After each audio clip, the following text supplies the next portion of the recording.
এডিআৰিৰ মৌখিক পৰীক্ষা অহা 17 জুনৰ পৰা আৰম্ভ হ'ব। আপোনালোকে জানে এডিআৰি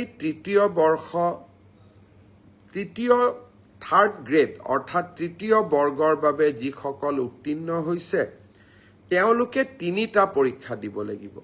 যিসকলে ষ্টেনোগ্ৰাফাৰৰ পৰীক্ষা পাছ কৰিছে তেওঁলোকে ষ্টেনোগ্ৰাফাৰৰ স্কিল পৰীক্ষা দিব লাগিব। যিসকলে ড্ৰাইভিং পাছ কৰিছে তেওঁলোকে ড্ৰাইভিঙৰ স্কিল পৰীক্ষা দিব লাগিব। আৰু যিসকলে সাধাৰণ তৃতীয় বৰ্গত পাছ কৰিছে তেওঁলোকে কম্পিউটাৰৰ স্কিল পৰীক্ষা দিব লাগিব। আনহাতে চতুৰ্থ বৰ্গত যিসকলে পাছ কৰিছে তেওঁলোকে অৰেল আৰু স্কিল টেষ্ট দুইটাকে একত্ৰিত কৰি এটা মৌখিক পৰীক্ষাত তেওঁলোকে বহিবৰ প্ৰয়োজনীয়তা আছে আৰু আপোনালোকে সেই পৰীক্ষাত বহিব লাগিব।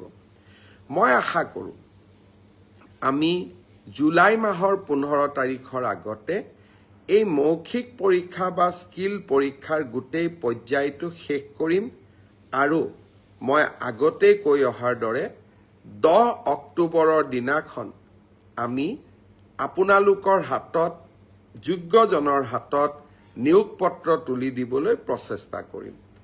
10 অক্টোবৰৰ দিনটোতে আমি post graduate teacher, graduate teacher, LP, ME শিক্ষক আৰু স্বাস্থ্য বিভাগৰ বিভিন্ন পৰীক্ষাত উত্তীৰ্ণ হোৱা আৰু এডিআৰিৰ পৰীক্ষাত উত্তীৰ্ণ হোৱা এই আটাইসকলকে একেলগে খানাপাৰা ফিল্ডলৈ মাতি আনি আমি নিযুক্তি পত্ৰ আগবঢ়াম। মোক কোনোবাই সুধি থাকে পুলিচৰ ৰিজাল্ট কেতিয়া দিব? সকলো ৰিজাল্ট আমি এনেকে দিম যাতে আপোনালোকৰ হাতত আমি 10 অক্টোবৰৰ দিনাখন আমাৰ নিযুক্তি পত্ৰ আমি হাতত তুলি দিব পাৰোঁ। বহুতে মোক সুধিছে যে এডিআৰিৰ নতুন এডভাৰটাইজ কেতিয়া হ'ব? পুলিচৰ নতুন এডভাৰটাইজ কেতিয়া হ'ব?